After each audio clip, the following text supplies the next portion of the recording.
Invierta, pegue, repare, clave, pinte. Si tiene que construir, destruir o simplemente limpiar, el epicentro del mundo de la construcción está aquí. Seguidamente, más herramientas en Maravillas Modernas.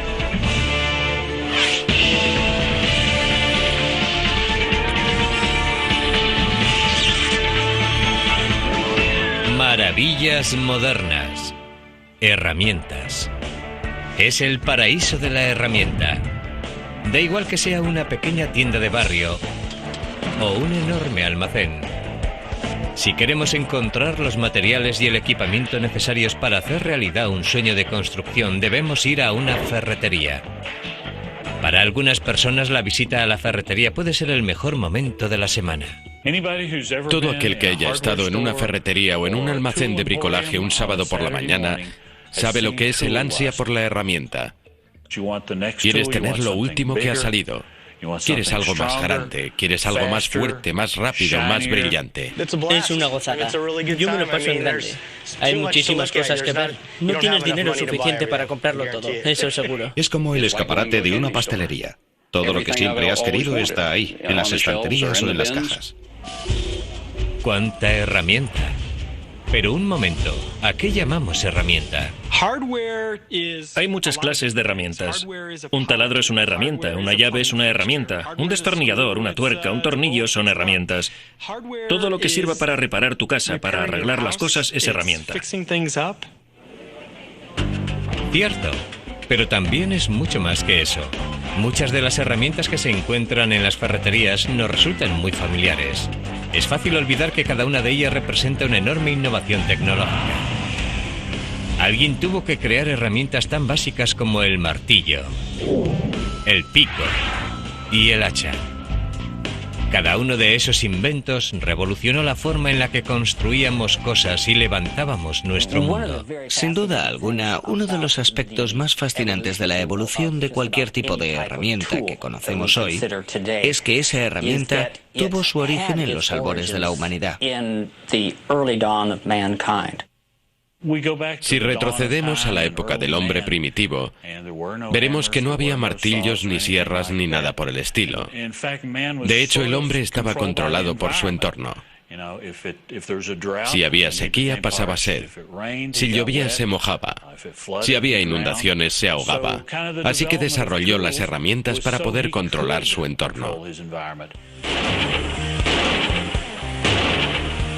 Desde entonces, las herramientas no han dejado de evolucionar. Si cree que algo tan sencillo como una llave no puede evolucionar, está equivocado. Incluso una herramienta como esta, tan sencilla que lleva siglos utilizándose, está evolucionando. Aun siendo eficaz, una llave tradicional de boca abierta pierde gran parte de su eficacia cuando hay que soltar tuercas cuyas cabezas están redondeadas por el uso. La nueva llave de agarre extremo de Craftsman cuenta con una cabeza con varios puntos de agarre que le permiten sujetar las tuercas redondeadas en unos puntos de contacto inaccesibles para llaves tradicionales. Esta llave tiene este agarre inferior que trabaja en uno de los lados de la tuerca, pero también tiene este borde dentado en la otra parte para sujetar la tuerca por otro punto. Esto es lo que le proporciona tanta fuerza. El borde dentado agarra la tuerca, al contrario de la llave abierta tradicional que se limita a hacer girar la tuerca trabajando sobre sus lados planos. Pero nos estamos adelantando. Será mejor que empecemos con los tornillos y las tuercas, porque sin ellos no habría llaves. El científico griego Arquímedes descubrió el concepto de tornillo en el siglo III a.C.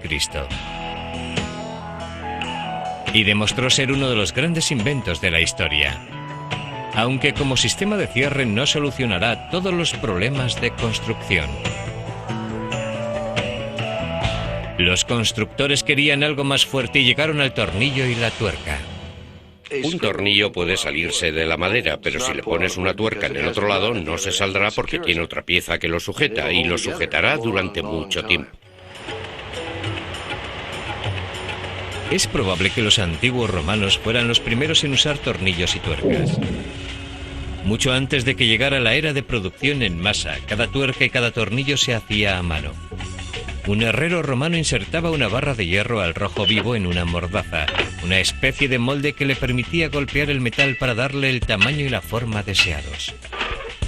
Luego se introducía el tornillo en una cortadora de hélice que labraba una espiral en el vástago del tornillo.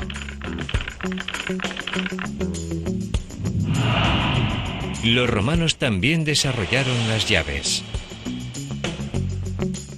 Esto es un ejemplo de una llave romana, una llave de estilo romano. Este tipo de llaves se han estado utilizando durante 2000 años. Tiene dos extremos abiertos y se utilizaba para apretar tuercas y tornillos de cabeza cuadrada. Desde tiempos de los romanos, los tamaños de tornillos, tuercas y llaves han variado de país a país y de fabricante a fabricante. No fue hasta la revolución industrial de los siglos XVIII y XIX cuando se adoptó la estandarización de tamaños para que pudieran producirse en masa. Cuando llegó la revolución industrial, la necesidad de tuercas estandarizadas se hizo evidente. Era obvio que necesitábamos que hubiera unas tuercas del mismo tamaño para todas las máquinas que construíamos. En la era de la revolución industrial, la desmontadora de algodón de Eli Whitney trajo a Estados Unidos la estandarización de las piezas, incluyendo las tuercas. Cuando tienes un agujero que tiene exactamente 2 centímetros de diámetro, necesitas un tornillo del mismo tamaño. Desde la estandarización, el diseño básico de tuercas y tornillos ha cambiado poco. Todos los años se fabrican más de 100.000 millones de tuercas y tornillos. Aunque por otra parte el diseño de las llaves continúa evolucionando. Un gran avance fue el desarrollo de la llave de tubo intercambiable, una herramienta indispensable para reparar los primeros automóviles construidos a principios del siglo XX. Para utilizarla, tienes que introducir el tubo en la llave y hacerla girar. La ventaja de la llave de tubo es que tienes un juego de tubos y una llave en vez de una caja con 50 o 30 llaves. La llave de tubo mejoró mucho cuando se le añadió un mecanismo de trinquete. La llave de carraca te permite usar el tubo y, sin retirar el tubo de la cabeza de la tuerca o del tornillo, seguir dándole vueltas. Es una llave muy útil. Una llave de carraca consiste en una rueda dentada y un garfio, que es una pieza de metal sujetada por un pivote. El garfio está unido a una palanca. Cuando se mueve la palanca, el extremo libre del garfio se engancha en uno de los dientes de la rueda, obligando a rotar a la rueda. Aunque fue un gran adelanto, desde su invención la llave de carraca ha sido un incordio para los mecánicos, porque por lo general sus componentes son demasiado grandes como para permitir al usuario utilizarla en espacios pequeños. En la actualidad, sin embargo, el diseño computerizado de precisión permite a los fabricantes de llaves miniaturizar sus componentes más importantes. Hemos fabricado una nueva llave de carraca más pequeña, con una cabeza más corta, que nos permite utilizarla en lugares a los que no llegaba una llave normal. Pero es posible que la reina de todas las llaves sea la llave dinamométrica. El par de torsión es el grado de tensión que experimenta la rosca de un tornillo al que se le está colocando una tuerca. La rosca tiene un punto de ruptura y si aprietas una tuerca demasiado puedes llegar a romper la rosca o a partir la tuerca. La llave dinamométrica mide la cantidad de tensión que se aplica al tornillo y a la tuerca cuando se aprietan. A la hora de montar cualquier producto, lea antes el manual de instrucciones. Le dirá la cantidad de tensión que puede aplicar y utilice tuercas que puedan resistir esa tensión. La forma de utilizar una llave dinamométrica es la siguiente. Colocas el tubo sobre la tuerca y luego giras la llave. Al hacer esto, esta varilla inferior se dobla. La varilla superior no se dobla. Y cuando giras la llave sobre la tuerca, la aguja empieza a moverse debido a esa desviación y nos indica la tensión de la tuerca. Aunque eficaz, la vieja llave dinamométrica manual con su indicador de aguja no es ni de lejos tan precisa como los nuevos modelos electrónicos con sistemas de medición computerizados. Esto es una llave dinamométrica electrónica. Funciona de forma muy similar a la llave dinamométrica manual, porque en el interior de este tubo hay una varilla que se dobla. Pero ahora lo que mide la desviación es lo que llamamos un indicador de tensión. Es una lámina que va dentro de la llave y mide la tensión. Dependiendo de cuánto se extienda esa lámina, sabremos la presión que estamos ejerciendo sobre la tuerca. Esa magnitud es enviada electrónicamente a unos microchips que están en el interior de la llave y la lectura aparece en una pantalla digital.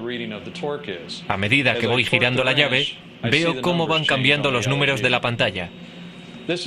La medición es mucho más precisa porque la estoy leyendo en una pantalla digital. La tecnología que perfeccionó la llave dinamométrica también está revolucionando el mundo de las herramientas de medición. Hubo un tiempo en el que un instrumento llamado viajero era considerado una herramienta de alta tecnología. Esto es un viajero, una herramienta para medir circunferencias. En este caso se trata de una rueda. Los carreteros y herreros lo utilizaban para calcular la circunferencia de una rueda determinada. Así sabían cuánto hierro debían utilizar para recubrir con láminas de hierro esta parte exterior de la rueda. Si yo fuera un carretero y quisiera saber cuánto hierro necesito para esta rueda, recorrería su circunferencia con el viajero. Aquí hay una marca que me dice hasta dónde he viajado y recorrería la circunferencia de la rueda con el viajero contando el número de revoluciones. Los instrumentos de medición de la actualidad utilizan la luz para cumplir con su función. El láser nos proporciona una pauta, un punto de referencia, por decirlo así, que nos permite saber lo que estás midiendo o lo que estás cortando. Herramientas como este dispositivo de medición por láser son extremadamente precisas y nos ofrecen una lectura instantánea. No tienes más que apoyarlo en la pared, encenderlo, nivelar la ampolla y pulsar el botón de lectura. En cuanto pulsas el botón de lectura, el medidor emite un rayo láser y unas longitudes de onda ultrasónicas que te proporcionan una medición exacta. En este caso son 5 metros, 73 centímetros y 40 milímetros. Pero un medidor láser es algo más que un instrumento para leer distancias entre el punto A y el punto B. También puede efectuar cálculos más complejos. Digamos que queremos calcular los metros cuadrados de una superficie. Este instrumento lo hace por ti. Solo hay que pulsar el botón de metros cuadrados para que la pantalla se prepare para la nueva medición. Colocas el medidor en el punto a partir del cual quieres realizar la medición. Pulsas el botón de lectura y ya tienes la primera medición. 5 metros, 73 centímetros y 40 milímetros. Luego te sitúas en el otro extremo de la pared y vuelves a pulsar el botón de lectura. 1 metro y 21 centímetros. Ese metro y 21 centímetros y los 5 metros y 73 centímetros de antes equivalen a 6,61 metros cuadrados. Así de sencillo. La tecnología del siglo XXI nos está ahorrando mucho trabajo, pero algunas de las herramientas más eficaces de la sección de herramientas de demolición de la ferretería siguen siendo las inventadas hace siglos.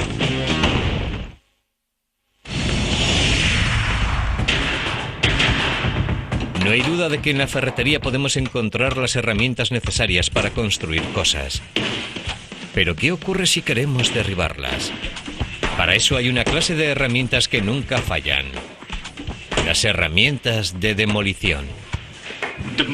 Demoler cosas tiene su atractivo. Rompemos cosas y no nos metemos en ningún problema. Es la fantasía de cualquier tío. Entrar en un edificio y emprenderla a golpes con algo es un subidón. Por una parte te gusta derribar algo, pero por otra, lo más probable es que si tiras algo te estés preparando para reconstruirlo y hacer algo nuevo. La necesidad de construir y la necesidad de destruir han evolucionado a la par. A lo largo de los años, las herramientas de demolición, al igual que el resto de las herramientas, han mejorado en eficacia y facilidad de uso. A esta monada, por ejemplo, le encanta hincarle el diente a lo que sea. Esta cortadora gemela Craftsman presenta una tecnología muy avanzada. Tiene un aspecto muy similar a una sierra circular, pero es mucho más que eso. La cortadora gemela tiene dos cuchillas de 15 centímetros y medio recubiertas de teflón y con filo de carburo que giran una contra la otra en dirección opuesta. Como las cuchillas giran en dirección opuesta, se reduce el retroceso producido por las sierras eléctricas tradicionales. El retroceso puede provocar que el material que estamos cortando salte por debajo de la sierra o que la sierra salte en dirección al usuario. Las cuchillas de rotación opuesta de la cortadora gemela compensan la fuerza de retroceso, con lo cual se reduce sustancialmente la posibilidad de que se produzca ese retroceso. Las cuchillas pueden cortar casi cualquier material, incluyendo plástico, acero, cobre, aluminio y madera. Las herramientas eléctricas como la cortadora gemela son impresionantes, pero las herramientas manuales de demolición tradicionales siguen siendo las más demandadas. Olympia Tools, en City of Industry, California, se enorgullece de fabricar herramientas de demolición tradicionales modernizadas con los materiales y el diseño más avanzados. Aunque sea una herramienta de demolición, puede fallar, el mango se puede romper. Así que nosotros estudiamos el problema y nos preguntamos, muy bien, ¿cómo podemos hacer que la tarea del demoledor sea más sencilla, más cómoda, más placentera? La herramienta de demolición original fue el martillo. Parece ser que, según los arqueólogos, la primera herramienta fue el martillo. El hombre dependía por completo de lo que quisiera darle la madre naturaleza, pero de pronto con una simple roca podía controlar su entorno. Esa roca evolucionó hasta convertirse en el rey de las herramientas de demolición, el mazo. El mazo no nació hasta que el hombre no descubrió la forma de fundir el metal. El hierro tenía una ventaja sobre la piedra. Era un material más duradero que podía utilizarse como una sencilla maza de piedra.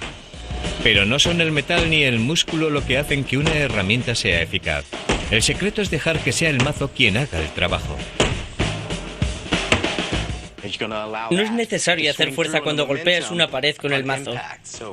Basta con balancearlo hacia atrás y hacia adelante y dejar que el impulso haga que el mazo impacte con la pared y cumpla con su trabajo, que es demoler. Sí, demoler es maravilloso. Olympia ha hecho evolucionar al mazo, considerando factores como el diseño de la cabeza y la tecnología del mango. La principal característica de nuestro mazo es la cabeza convexa que elimina las vibraciones cuando golpeas sobre algo con esta herramienta una y otra vez. También tiene una especie de defensa que protege al mango en caso de un mal golpe. Si en vez de dar el golpe con la cabeza le damos con esta parte, esta protección de aquí impide que se rompa el mango. El mango tiene una cobertura de polipropileno con un núcleo de fibra de vidrio y un asa de plástico inyectado, que es un material más blando y con una superficie no deslizante que te proporciona un mejor agarre y más seguridad al manejar la herramienta, porque es más difícil que se te escape. Otra herramienta familiar en los trabajos de demolición es la palanca de pie de cabra. En Estados Unidos esta palanca recibe el nombre de barra cuervo porque su punto recuerda al pico de un cuervo. Este tipo de barras de hierro con un extremo ligeramente curvado y afilado ya se conocía en el siglo XV. Lo curioso es que lo que a nosotros nos recuerda la pata de una cabra, a los norteamericanos les recuerda el pico de un cuervo. En los trabajos de demolición se utiliza para todo, desde romper paredes a tirar de algo. También se utiliza para aflojar cualquier cosa que esté muy prieta. Y esta hendidura en forma de V sirve para sacar clavos y tornillos. Es una herramienta muy versátil. Nos encanta utilizarla porque puede cumplir muchísimas funciones diferentes. Olympia ha creado una palanca llamada barra gorila que cuenta con innovaciones muy especiales. Aquí pueden ver las diferencias de diseño entre las dos.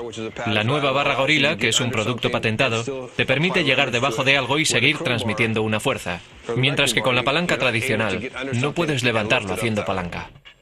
Puede que la tecnología haya conseguido que los trabajos de demolición sean más rápidos, más efectivos y sí, más excitantes. Pero ¿qué ocurre si queremos sujetar algo en vez de destruirlo? Necesitaremos otro producto básico en cualquier ferretería: cuerda.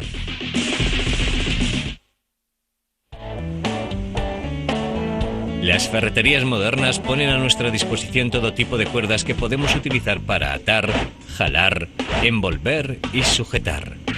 Algunos tipos de cuerdas son casi tan resistentes como el cable de acero y pueden soportar una enorme presión antes de romperse.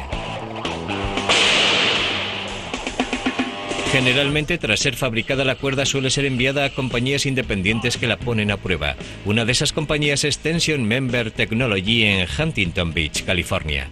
Les interesa tener una segunda opinión, contar con un laboratorio independiente que realice pruebas por ellos para poder disponer de una opinión desinteresada del rendimiento de esa cuerda. Una de las pruebas más importantes mide la resistencia de la cuerda durante largos periodos de tiempo. El objetivo de esta prueba es comprobar la resistencia de las cuerdas después de un cierto número de ciclos. Después de probar un par de muestras, podemos establecer cómo se degrada la resistencia de la cuerda según va aumentando el número de ciclos. Esta prueba puede durar varios meses, 24 horas al día, 7 días a la semana. Quizá la prueba más importante sea la que determina la resistencia a la tensión de una cuerda. Nosotros ponemos a prueba, bajo condiciones normales, una cuerda de nueva fabricación para conocer cuál es la fuerza máxima a la que puede romperse. Ahora vamos a someter a una prueba de rotura una cuerda de nylon de 3 ramales. Ahora estamos tensando un poco la cuerda. La estamos sometiendo a una ligera pretensión. Y luego tiraremos de ella hasta romperla. Las cuerdas se fabrican con un amplio margen de seguridad respecto a su resistencia a la tensión. Si la resistencia de seguridad es de 45 kilos, no es conveniente usar esa cuerda para levantar cargas de más de 45 kilos. Es probable que la verdadera resistencia de esa cuerda sea 10 veces mayor, pero es necesario dejar ese margen de seguridad.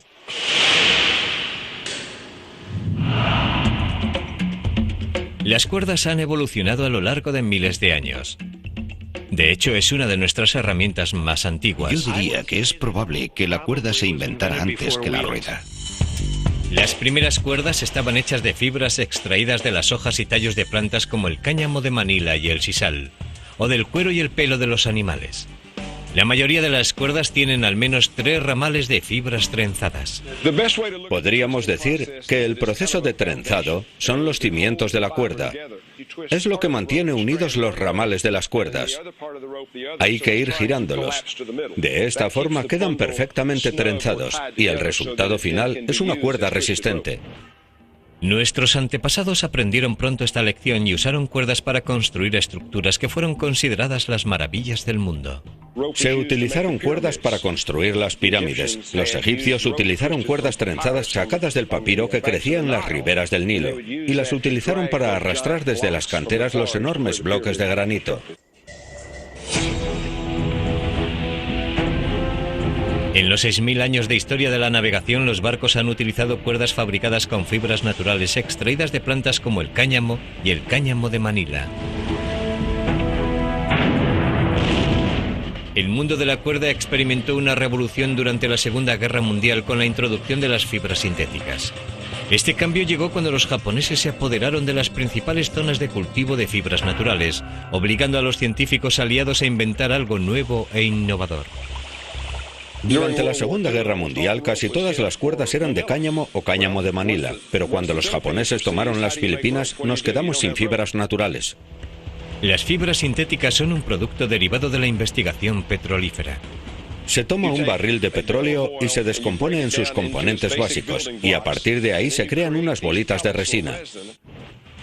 Las cuerdas sintéticas han demostrado ser mucho más eficaces que las cuerdas hechas con fibras naturales.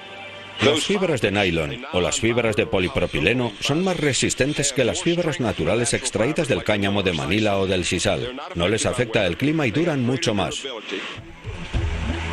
Con frecuencia las cuerdas se fabrican a medida de las necesidades de cada cliente. Como este pedido especial de cuerda de polipropileno que está fabricando la fábrica de cuerdas Bevis. Todo empieza con las bolitas de resina. En la máquina mezcladora se combinan con otros ingredientes para crear la fórmula exacta pedida por el cliente. Comenzamos añadiendo el concentrado de color y algunos productos químicos para conseguir la lubricidad, la estabilización UV y la resistencia a la abrasión deseadas. Posteriormente, las bolitas se transforman en las fibras de la cuerda en una máquina llamada extrusora. Entran en la máquina a unos 32 grados centígrados de temperatura y recorren toda la máquina.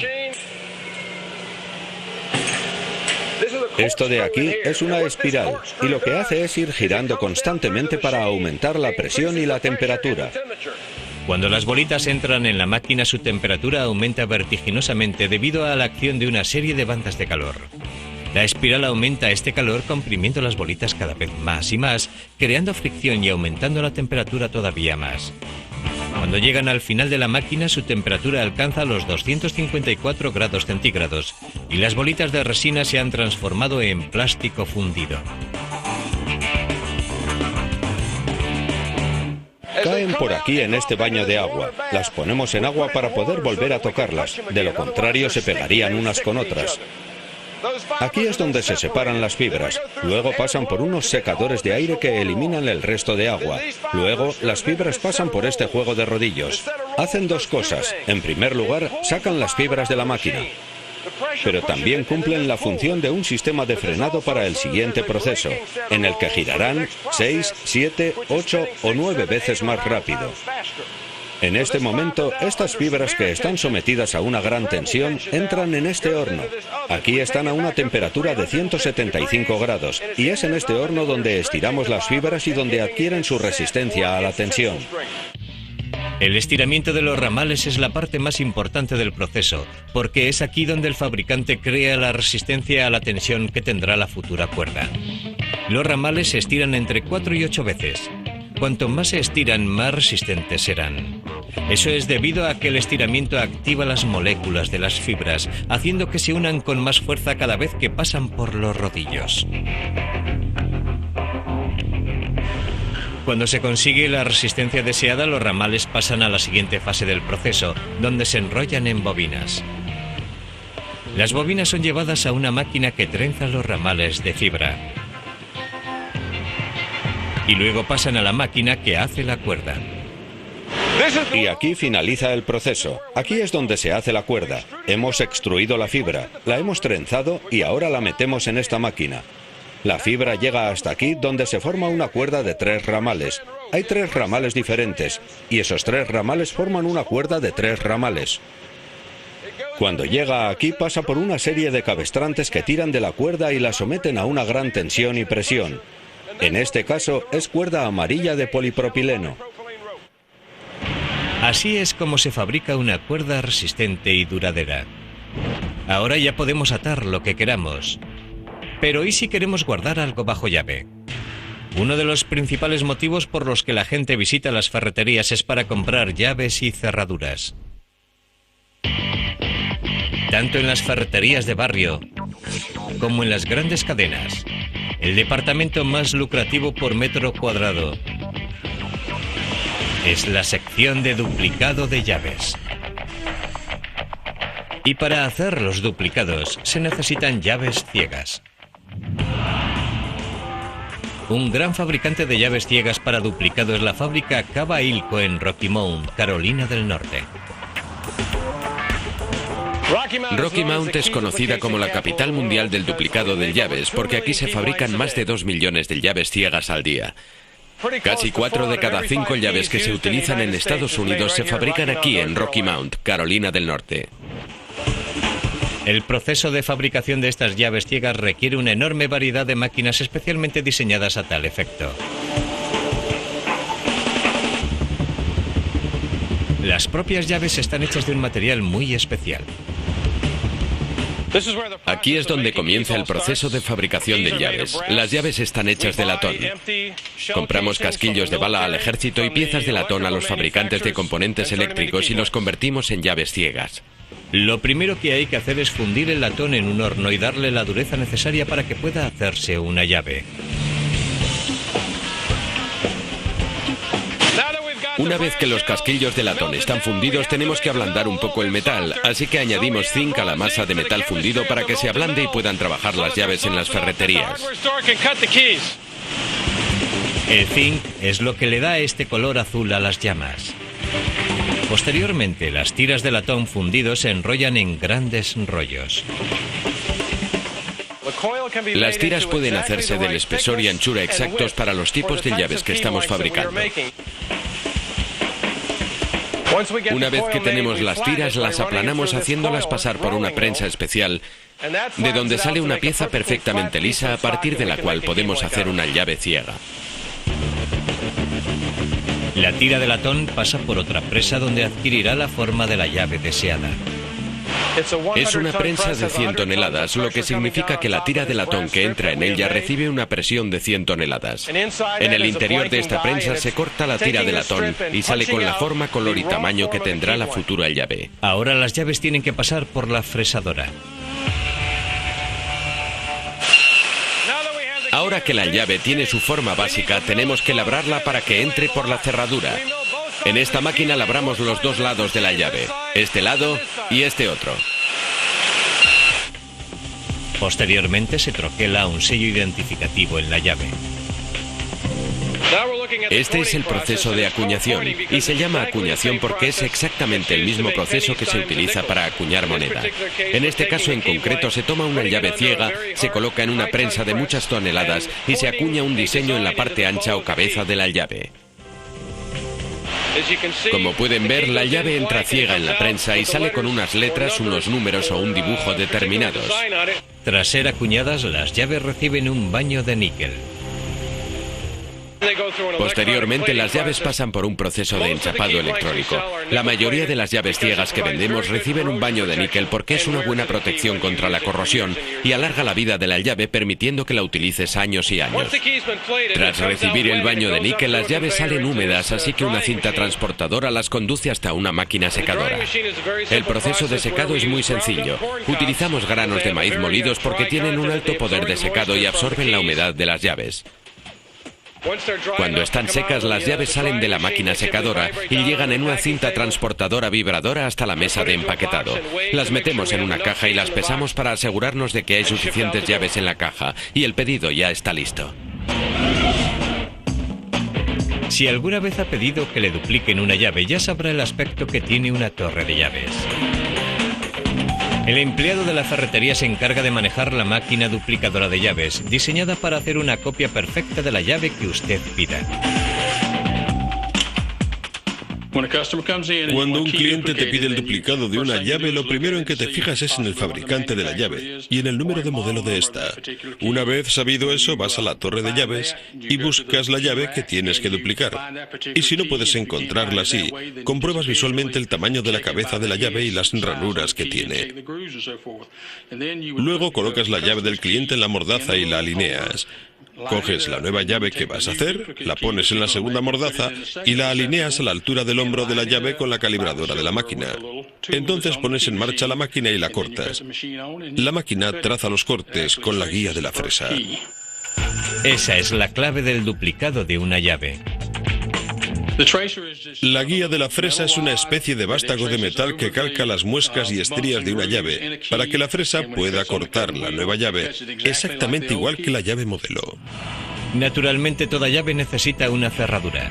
Candados, cerraduras de puerta, cerraduras de combinación. Toda buena ferretería tiene un buen surtido de ellas. Las cerraduras nos han acompañado casi desde que tuvimos algo valioso que proteger. Los antiguos egipcios desarrollaron una de las primeras cerraduras sofisticadas. Esto de aquí es una antigua cerradura egipcia.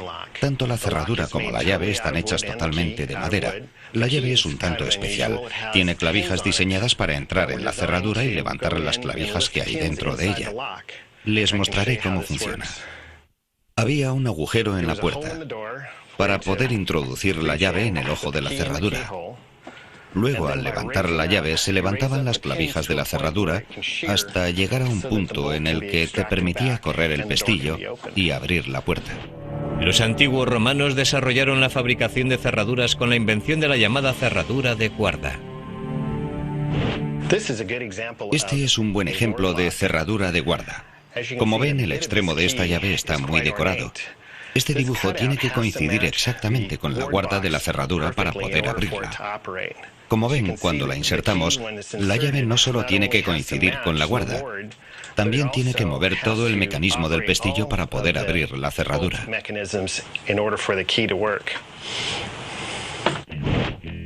En 1861, el cerrajero estadounidense Linus J. Lijo patentó la cerradura que resultó ser el prototipo de la mayoría de cerraduras de hoy. Básicamente diseñó la primera cerradura de gacheta. Su cerradura presentaba unas innovaciones muy interesantes. Voy a hacer una demostración del funcionamiento de una cerradura de gacheta de Yale. Una de las características era que la llave debía tener una ranura longitudinal que debía coincidir con un saliente que había en el interior de la cerradura cuando insertábamos la llave. La parte delantera de la llave está inclinada para que cuando la insertemos podamos empujar las gachetas. El funcionamiento es el siguiente. Todo está alineado para poder insertar la llave. Cuando introducimos la llave, los dientes nos permiten empujar las gachetas hacia arriba. Si utilizamos la llave que no es, las gachetas no nos permitirán girarla. Pero si tenemos la llave correcta, todas las gachetas quedan alineadas en lo que se conoce como línea de apertura. Cuando conseguimos formar esa línea, podemos abrir la cerradura. En la actualidad, cada día hay más cerraduras sin llave. Esta es nuestra cerradura de combinación numérica Cava. Hace totalmente innecesario el uso de la llave. Se abre por medio de una combinación. La gente puede duplicar las llaves, puede romperlas, puede copiarlas. Esta cerradura es totalmente a prueba de ganzúas. No se necesita ninguna llave para abrirla. Como vemos, llaves y cerraduras siguen evolucionando, igual que el resto de los productos que podemos encontrar en una ferretería moderna, incluyendo los abrasivos.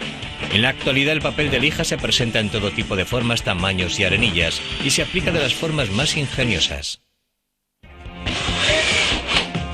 Para un técnico o un manitas con talento, instalar un lavavajillas es fácil.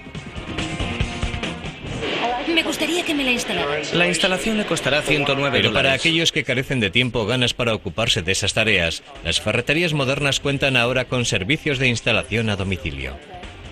Generalmente se comprometen a llevarnos a casa e instalarnos en un plazo de 48 horas el electrodoméstico que hayamos comprado. Instalamos todo tipo de electrodomésticos, desde lavavajillas a campanas extractoras. Pero también colocamos todo tipo de suelos. Suelos de baldosa, de vinilo, ventanas, puertas, ventiladores de techo y lámparas. Sin embargo, aún hay muchos clientes de ferreterías que disfrutan con el reto que supone hacerlo todo ellos y conocer los productos necesarios para realizar un buen trabajo. Muchas veces un buen acabado depende de unos milímetros de más o de menos. Eso es lo que diferencia un buen trabajo de una chapuza. Pensemos en el papel de lija, por ejemplo. Es un producto del que depende el acabado de cualquier trabajo, un abrasivo que podemos comprar en todo tipo de formas, tamaños y arenillas, y que puede utilizarse con discos, hojas e incluso esponjas.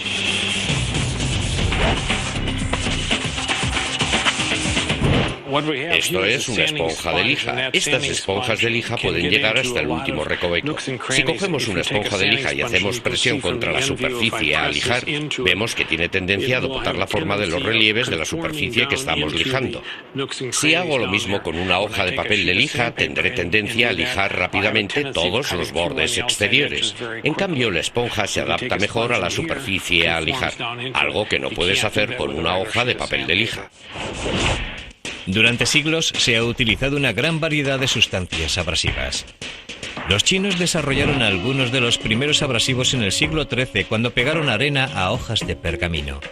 El invento fue todo un éxito, pero lo cierto es que desde finales del siglo XIX ya no se utiliza arena para el papel de lija. El papel de lija de hoy lleva adheridos polvos o arenillas naturales y también materiales sintéticos desarrollados a través de la investigación. Lo que tengo aquí delante son los 4 tipos de arenillas que se utilizan en la actualidad. El primero es un producto natural que se llama granate. El granate es una piedra semipreciosa. Es un mineral que se desmenuza fácilmente y que le da a la madera un lado muy pulido. El siguiente mineral y arenilla que tengo aquí es óxido de aluminio. El óxido de aluminio es lo que nosotros llamamos la bestia de la carga de la industria. Es un mineral sintético hecho por el hombre. El tercer producto que tengo aquí es carburo de silicona. Se trata de otro mineral sintético. El último producto que les estoy mostrando en esta muestra de arenillas recibe el nombre de Cubitron.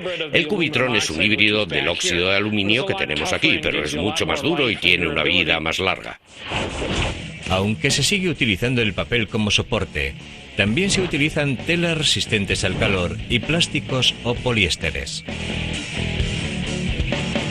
El proceso de fabricación del papel de lija comienza con la elección del soporte. Tomemos el papel, por ejemplo, por simplificar. Tenemos lo que se llama un jumbo, que es un gran rollo en una bobina. Esa bobina de papel recibe una capa de cola. Posteriormente, rociamos la cola con la arenilla abrasiva. Y luego le ponemos otra cola para que los minerales permanezcan en su sitio. Ahora ya podemos pasar esa bobina de papel a una bobina receptora con el soporte, la cola y el abrasivo todo en su sitio. Una vez fabricado, el papel de lija puede utilizarse de muchas formas. Un abrasivo con una fabricación quizá más misteriosa que la del papel de lija es la lana de acero. La lana de acero fue desarrollada por operarios alemanes a finales del siglo XIX. Alguien observó cómo era la viruta que salía en el proceso de fabricación del acero y pensó que podía ser un buen abrasivo. Así que la gente empezó a trabajar con ese material para buscar la forma de hacerlo más consistente y más útil, y se llegó al proceso de fabricación de la lana de acero. Para hacer lana de acero se necesitan enormes bobinas de un cable especial. Es cable de acero bajo en carbono. Este cable de acero tiene que ser muy puro. El metal no debe tener ningún elemento extraño porque cuando lo recortamos, el cable no puede tener ningún hueco ni ningún agujero, porque si no el cable se rompería. El cable tiene un diámetro de 3 milímetros y se introduce en una máquina. Se enrolla continuamente alrededor de dos tambores situados en paralelo a una distancia de 4,5 metros. Las herramientas de corte están situadas entre los dos tambores. La herramienta de corte que pela el cable para crear la lana de acero es una herramienta de corte de acero endurecido. Es una barra larga y plana. La afilamos hasta que adquiere un ángulo de 45 grados para que tenga un buen filo. El cable empieza en la parte de debajo de la máquina. Es un cable redondo. Cuando pasa de un tambor al otro, pasa por debajo de 14 herramientas cortantes. Luego da la vuelta al tambor, sube una posición y vuelve a pasar por esas 14 herramientas cortantes. El proceso se repite 5 veces. En ese momento solo hemos eliminado una pequeña parte del diámetro del cable, pero ya tenemos varias miles de hebras de lana de acero. Las hebras, cuando son cortadas por una sola cuchilla, no abultan mucho, así que tenemos que juntar toda la lana de acero en lo que nosotros llamamos una red, que es la forma habitual que suele adquirir la lana de acero. Son una serie continua de hebras que se agrupan en una pieza ancha y plana que llamamos la red. Posteriormente, la red es impulsada hacia arriba y pasa por una serie de rodillos que la conducen por la parte superior de la máquina hacia el lugar donde se empaqueta el producto final. Como sabe cualquier manitas, esas almohadillas sirven para todo, desde limpiar el casco de una embarcación a preparar una madera antes de pintarla. Ya sea para vender una tradicional pero fiable hoja de papel de lija o algo tecnológicamente más avanzado como un medidor láser, la ferretería sigue siendo una tienda imprescindible en nuestra vida. Y seguirá siendo un lugar de visita obligada para todo aquel que quiera construir sus sueños con sus propias manos.